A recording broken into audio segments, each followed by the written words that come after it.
pledge allegiance to the flag of the United States of America and to the republic for which it stands, one nation, under God, indivisible, with liberty and justice for all. September 11th, 2001.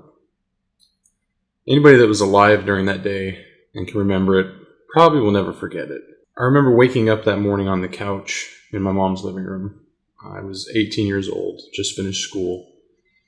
And I woke up and my mom was sitting there and the news was on.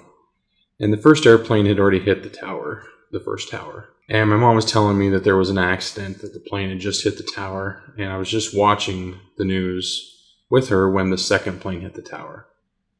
And it was right at that moment that I think every American knew that this wasn't an accident. Throughout the day as it progressed and as we watched, little by little after the shock was done setting in, I think we realized that the sense of safety we had in our country was gone. In a way, our innocence, the innocence of all Americans, had been taken that day. The reason I bring this up today on the anniversary of 9/11 is that this is something that we can never forget, because it's something that we can't allow to ever happen again to us. My children weren't alive when this happened. So when I sit them down and I tell them, I'm telling them about a piece of history that happened to our country that forever changed us, forever changed the way we do many things, forever changed the way that we feel about safety and security, forever changed the way we parent our children. I know we all hope and pray that our kids never have to encounter or go through something like this. But that opened our eyes to the real possibility and likelihood that it will happen. And we have to prepare our children for this. And they have to know what happened in history to try to make sure it doesn't ever happen again. It's very important that we don't forget this day. With that, I want to personally thank every single service person that has ever served, is serving, or will serve. Even though that happened to us in this country, we still are so much safer and lucky to live in such a great nation that you have protected and will continue to protect. We owe all of our freedoms to you, and every American owes you a great deal of gratitude. Thank you from the bottom of my heart and my children's hearts. That being said, I'd like to have a moment to say a few words to our presidential candidates. I won't sit here and discuss politics or who I'm voting for or not voting for. What I will say is I'm very saddened that I am explaining to my children for the first time about choosing the lesser of two evils by explaining to them that that's what's happening right now with choosing a president of the United States.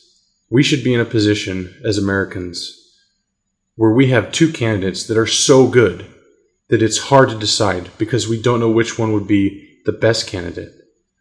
But today we're deciding which candidate we can live with.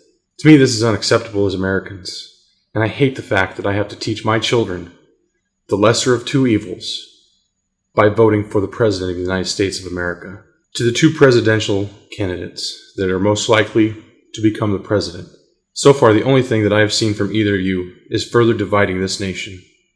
And I know both of you have spoken about bringing this country back together, and that needs to happen more now than ever. This should have already started on both of your parts.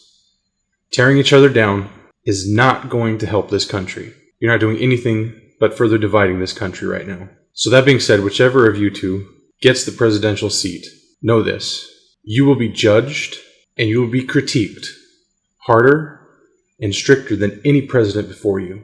You have a bigger job and tougher tasks than anyone in history has ever had for this country. Whoever does become the next president of the United States, the American people are done. We will no longer sit by and watch you take 4 years or 8 years to further rip us apart and destroy this country. The people will take action.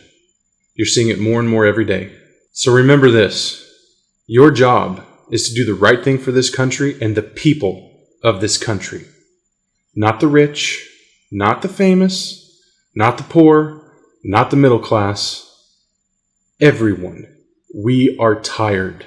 We demand excellence. God bless America. God bless the citizens of the United States. And God bless all the people of the world.